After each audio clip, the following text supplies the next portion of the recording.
Hello, Elon. Welcome to this space. Let me tell you, your employees were doing an incredible job while you were not around. Thanks. Sorry, I was just on a Tesla board call, so I would have joined earlier, but just had a critical Tesla matter to deal with. So, um, yeah. So, well, I guess first of all, just like thanks for bringing this issue to light and helping us sort of root it out on Twitter. I was actually really shocked to learn about it, and well, this is just obviously, like I said, top priority. Twitter is uh, to get rid of it. This is it's literally top priority in the whole company. Is that Twitter cannot be used for child exploitation. I think that just obviously should be the number one priority. Yeah, it's insane that for not to be the number one priority. Elon, when child sexual abuse material and exploitation is on Twitter or any platform, but especially since we're talking about Twitter, it is a matter of life and death for these minor survivors. And these minor survivors have deserved right along for this platform to make this their top priority. And I truly feel in my heart that Twitter will set the standard, and this will help to, I know already, I can see the innovation. I can see it happening so quickly, Elon. It's a miracle. And this will set the standard across the internet, and this will ultimately be very good for humanity. Thank you so much. And I can't speak for every survivor, but I can speak for myself.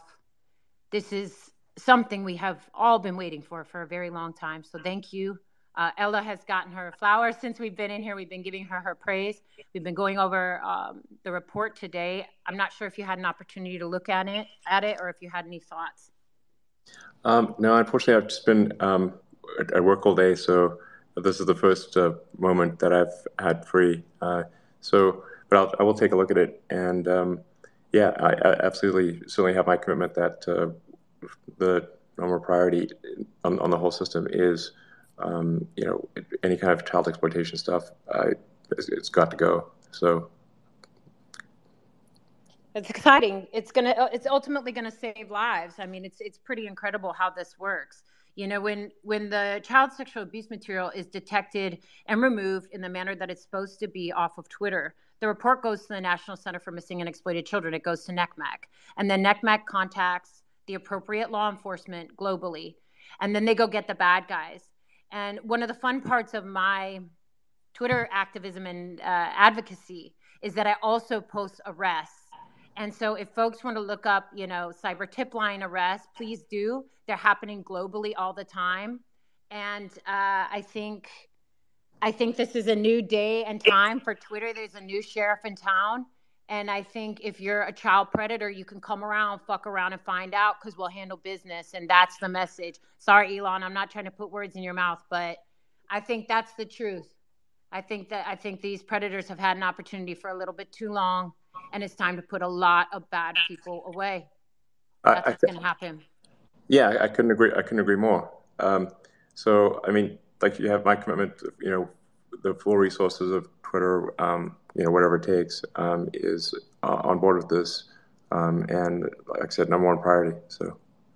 I don't think it stops with Twitter either, Eliza. I know you said your work here is done, but there are so many other platforms where this is a major rampant problem that they're not taking care of. And I hope that they will follow your lead, Elon and Eliza. I'm going to keep up with Twitter, but let it be known, I've said it publicly and I'll say it again.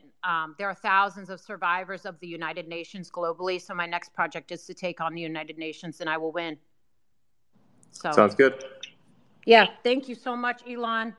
I appreciate you so much making this number one priority.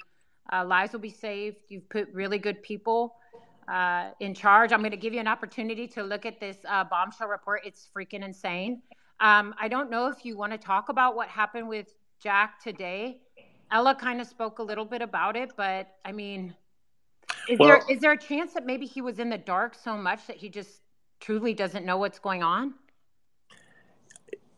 Yeah, I mean, I don't want to. I mean, like Jack's a friend of mine, and I think Jack's a good person. So, but I think he wasn't.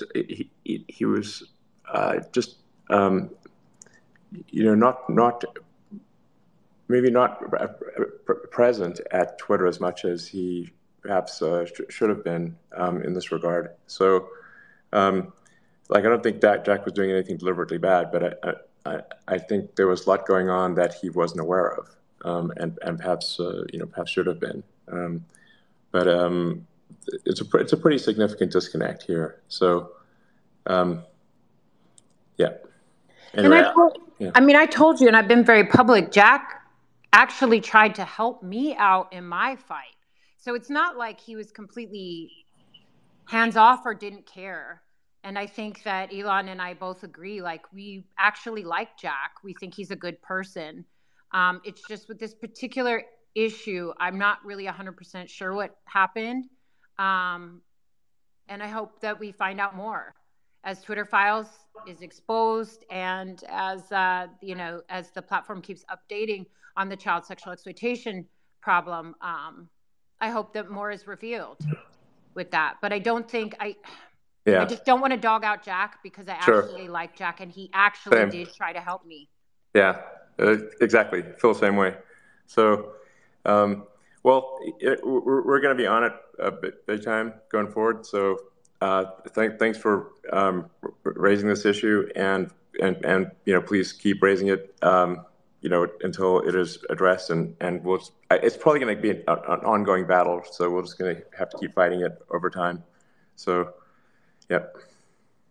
I do have a question. Eliza, Elon, or Ella, any of y'all can answer this, but what are some things that parents and caretakers of children should know to protect their children in their care, especially with their access and use of social media? Sure. Yeah. Sorry, Elon. I'm going to answer this one and then you could chime in if you want, but it's kind of my... So the National Center for Missing and Exploited Children has it depends on the age of the children and what age they're on. A lot of people like to say, oh, don't let your kids on social media. Okay, well, this is reality. This is a real world. Right. So we have to live in reality. Yeah. Using safety settings is crucial. Having an open and honest dialogue with your children is very important. Just having an open conversation, depending on the age. The National Center for Missing and Exploited Children has some great cartoons for very young kids about internet safety.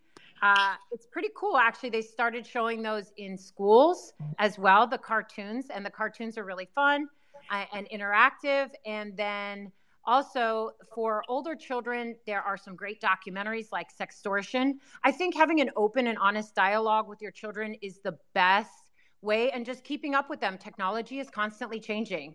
Facebook and Instagram just sort of updated some of their safety features, especially Instagram. That was a really, really big deal.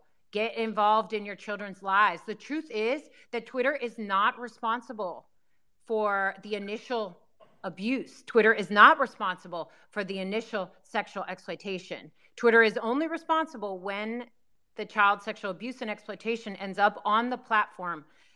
So before then, that is the parents' and caregivers' responsibility, the family's responsibility to and look after the children and make sure that they know what their children are doing online. Right now, the biggest threat is going to be sextortion for young teenage boys specifically. It can happen to anyone, sextortion, but young teenage boys specifically. The FBI's been screaming about sextortion, and I'm not a big fan of the FBI, but I can also confirm that sextortion is one of our biggest threats for our young folks right now. And unfortunately, we are seeing deaths by suicide from young children. That's another thing too. When it comes to sextortion, children are dying by suicide because they're terrified to tell their parents. If you look over the John Doe 1 and John Doe 2 case from Twitter, John Doe, number one, when he was reporting to Twitter, was on the brink of suicide because he was embarrassed. He was traumatized. That video from Twitter was going around his church. It was going around his school. He was going to school. And so children, unfortunately, are dying by suicide because they are being sextorted. So this starts at home. We have to educate and look after our own children and our own communities. Yeah, I couldn't agree more. Elon, you probably never thought you'd be. You're probably like, look, I just want to go to Mars. How did I end up in this specific conversation? Like, but It wasn't on my bingo card. listen, listen. It wasn't Desperate in the times call for force. desperate measures, Elon. I needed your help. I needed your help specifically because I always knew that if you started tackling the issue, you would put, not you specifically, but you would hire the right individuals for the job because that's one of your gifts. And that's been my experience here with Twitter so far. I never thought any of these things would be possible here with Twitter. I've seen miracles happen. And I mean, I'm trying not to be hyperbolic, but the data speaks for itself. What do you think, Elon, about the corporate media covering this issue negatively? The running narrative is that you've, axed most of the child's safety staff, that.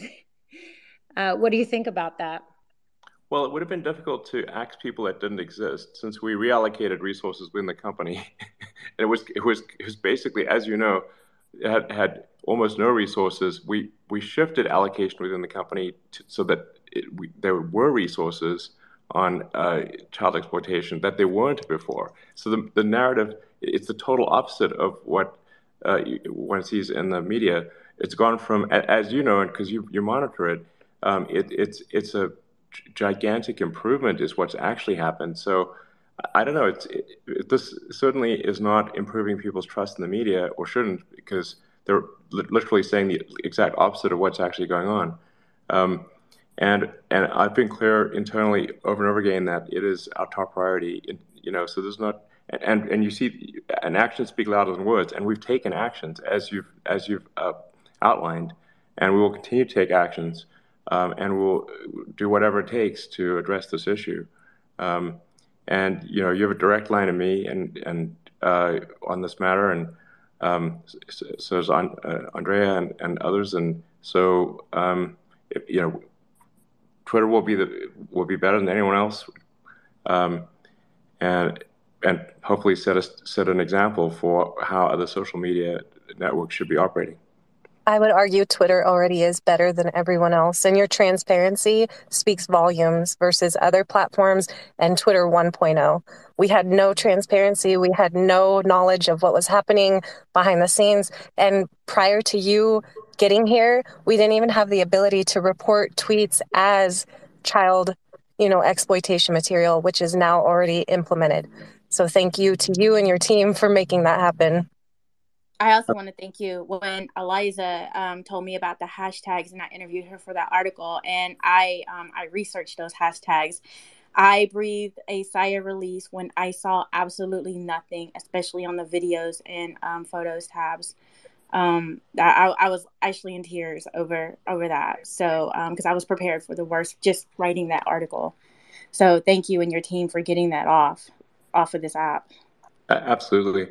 Well, like I said, it's a top priority of the company, and the moment you see anything that we should take action on, I'll personally make sure it happens. So thanks for your help in this regard, and we'll keep at it. Great. Thank you again. Elon, do you have any questions for us about what you might have missed when you were on your call?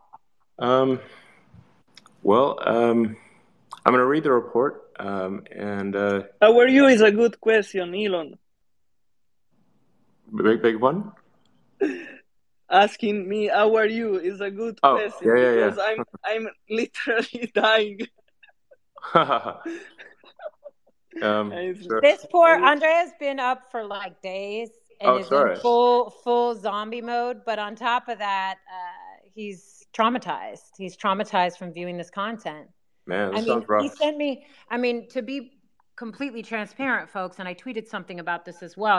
We went back and forth as to what they could publish and put up because I was nervous about them posting content that could identify potential victims.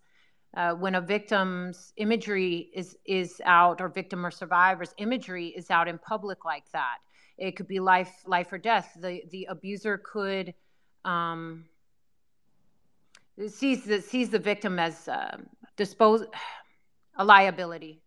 So they'll do whatever they need to do to end that life. So that was sort of one of the reasons he's been putting himself in a lot of stress and traumatizing himself so much by looking at this content. It's pretty heartbreaking that it was left.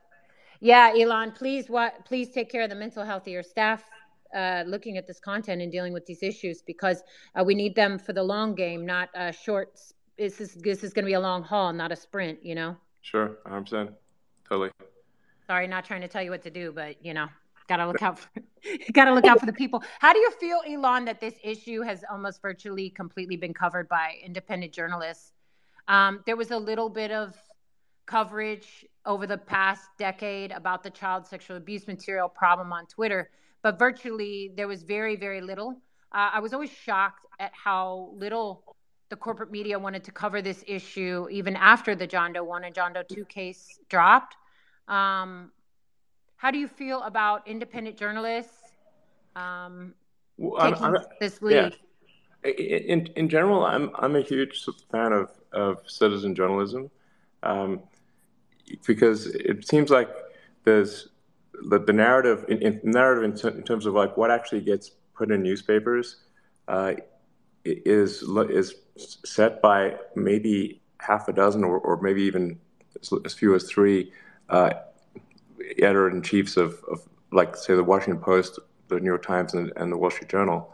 And then if it's not important to them, then it just doesn't show up. So, but with Twitter, there's an opportunity for the citizens to come together and publish and things that are important to the people. And so I think that's actually incredibly powerful, and it's a new thing that we want to encourage as much as possible.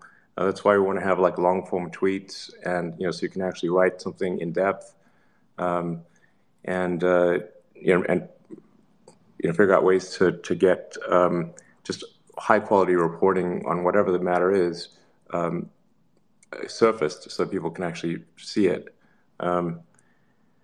So anyway, I'm a big fan of citizen journalism in general, and the real-time nature of Twitter as well. So it's interactive as opposed to say a newspaper article, which is kind of a one-way.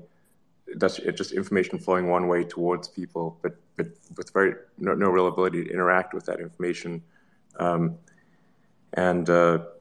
actually, the thing is that sometimes people are like, well, citizen journalism isn't that like someone who's not like an expert journalist? I'm like, well, actually, no, because citizen journalism is like people writing who really know about the subject, who are expert in the subject being written about, and maybe then they're not like didn't go to journalism school but they actually are much better experts in the area of that's being written or talked about. So this is actually higher quality information, I think, than would come from a newspaper, not lower quality.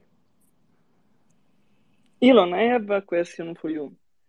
When you read articles that they say, for instance, you are doing nothing against this topic, but in reality you are doing, and you are doing well, how do you feel?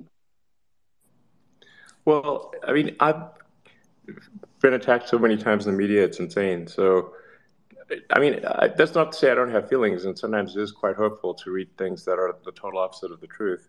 But I am, there is the ability on Twitter to correct it, and for me, for at times when I'm wrong, to be corrected in turn by others on Twitter. So I think, but that's where I think as Twitter improves the signal to noise, where it's like more and more useful information. That is where you learn things where it's entertaining or beautiful, and we obviously want to get rid of like scams and spam and any kind of exploitation. I think it'd be really something wonderful, and a good force for good for civilization. That's the vision for Twitter. And I think it'd also be like way more positive than the press. Like if you read the newspapers, it's like it's like in any given newspaper, what percentage of the articles are positive about anything at all? Almost all the articles are negative. So then, I mean, that's the thing that tends to happen is if there's a subject that's newsworthy, like let's say like you're just writing about, like my name will just generate clicks, right? So if you've got a combination of, like say like my name that will generate clicks, and then and then a newspaper having a very negative bias in general, then this is just going to result in a lot of negative stories. It's just like a machine, basically. So, but like I said, we can correct this on Twitter, and I think over time, as people, if we're doing our job well at Twitter, then people will increasingly see Twitter as the source of truth, and to understand what's really going on, and they will turn away from traditional media and more towards Twitter, and that will provide a competitive force for other media to be more truthful, or they will simply keep losing more and more of the public's attention. Elon, what made you want to purchase Twitter? What was the exact thing that made you want to purchase Twitter? And what was the exact moment that you realized you wanted to make the removal of child sexual exploitation your top priority at Twitter?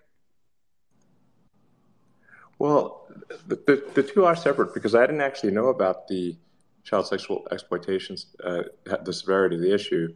My concern was just in general that Twitter seems to be drifting in a bad direction. It just I can't quite put my finger on it. It's not like there was one moment.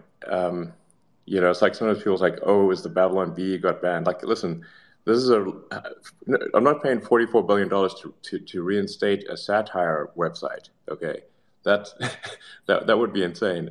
Babylon Bee is fine, but it's not like that's not the reason. So it's just like we need to have, like I said, like a digital public square that is maximally inclusive of the population, where people feel like they can have their say, and that there's not some sort of thumb on the scale, maybe hiding bad information or being politically in one direction or another, but that it's a fair and level playing field. And it just felt like the playing field was just tilting more and more, and there was less attention to bad things that were going on. I don't know, it made me worried about the future of civilization, frankly. So I was like, okay, man, this really needs to go in a good direction, but it just seems to be going in a steadily worse direction over time. I better try to do something about it, and that's what prompted the sort of acquisition offer. And then it was a few weeks after that maybe even a week after that the magnitude of the child sexual exploitation stuff became apparent. And then as soon as I learned that, I was like, wait a second, this is crazy. It's got to be priority number one. And Eliza, you and Andrea were like key in bringing that forward, and then Ella internally. So thank you for doing that. And as soon as that became apparent, we immediately made it number one priority. And with your help, we've made a lot of progress, and we'll keep at it. So it's going to be a constant battle, but we'll keep at it. Thank you. I appreciate you saying that. I mean, it's been my honor to serve my fellow survivors. I'd do it all again in a heartbeat, and it wasn't easy. How involved have three-letter agencies been behind the scenes of Twitter? I'm sorry, I'm shifting gears here, but I have to know, FBI, NSA, CIA. Now that you've had an opportunity to look under the hood a little bit, what exactly are we looking at as American citizens and citizens of the globe with our three-letter agencies behind the scenes at Twitter? Yeah, well, first I'd say like it's probably not the case that those agencies are monolithic in that it's they're big agencies. Um, I've had some interaction with the FBI over the years, and but I've had more interaction with the CIA, and you know, I frankly actually my general perception of people at the CIA is that they're good people. I mean, maybe not everyone's good, but the people that I've met at the CIA are good. Um, I've met fewer people at the FBI, but I'm sure there are a lot of good people at the FBI, and most people have probably got good motivations. Um, I I haven't seen any sort of smoking gun thing yet, uh, but if we do find something that shows questionable collusion, then we will surface it and bring it to light. Um, so yeah. Sorry, Elon, do you believe that there's a situation with Twitter that will be revealed with the Twitter files where the United States government infringed on any American citizens' First Amendment right? It's certainly possible. I don't. I think we're just trying to get to the bottom of that, and if that turns out to be the case, we will certainly bring it to light. Sorry, I shifted gears, but we're here now. The other Twitter files dropped today. I know folks are going to be like, "Oh, you're not asking Elon these questions." My primary focus is always going to be, child sexual exploitation on Twitter, but these other issues are so captivating to me because I'm getting an opportunity through the Twitter files to see how Twitter was censoring, innocent citizens' speech, words, thoughts, ideas, while refusing to remove the human rights violation of child sexual abuse material and exploitation at scale. Yeah, I mean that is it's unbelievable. Frankly, it's terrible.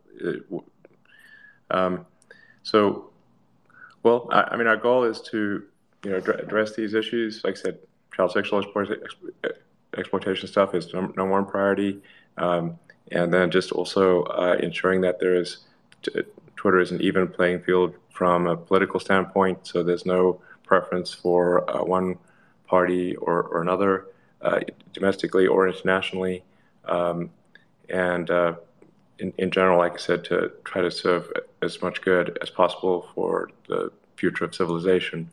And I mean, I have only been on the job for about 5 weeks here, so it's not a long time, but I think we've made a lot of progress in that time, and I think that progress will accelerate. I'm very proud of you. You gave me the Elon effect with the child sexual exploitation. I can't wait to see. I'm very proud of you. I am, and I appreciate it. And I'm proud of the team that you've assembled, and I have a feeling I will continue to be proud of you. You've blown my mind, and I was Twitter's biggest hater. The receipts show that I was Twitter's biggest hater. So I'm so proud of you, Elon. This is such a big deal, and I think as time passes, you'll see lives that are saved as a result of these changes. And I'm not saying that lightly. You will see children's lives are saved as a result of these changes at Twitter. And so. Well, that's great. I mean, hopefully lives are saved and lives are also improved. And just like I said, we want to make this a force for good. So it's not going to be perfect, but we'll try our damnedest to make sure it's good. And I think I'm pretty good at executing on the technology front. So I feel like together with the rest of the Twitter team, we can really make a difference here. So I gotta sign off at this point, but as always, I'm available if there's any action we need to take. And thanks again for all your help. Thank you so much, Elon. I know your time is very valuable and very precious, and we appreciate you popping on today. And hopefully you get a chance to look at that report. Your mind will be blown. Your mind will be blown. Yikes. Yeah, it's not great. Okay. I mean, it's great it's great what they've done, but it's not great what I mean, we all knew what it was, but I think to see it in raw data is a little different. So anyway, thank you so much, Elon. Thank you, Elon. Thank you, Thank Elon. you. Thank All you. right. Thank you, Elon. Talk to you again soon, Elon. Thank you so Sounds much. good. Bye. Bye.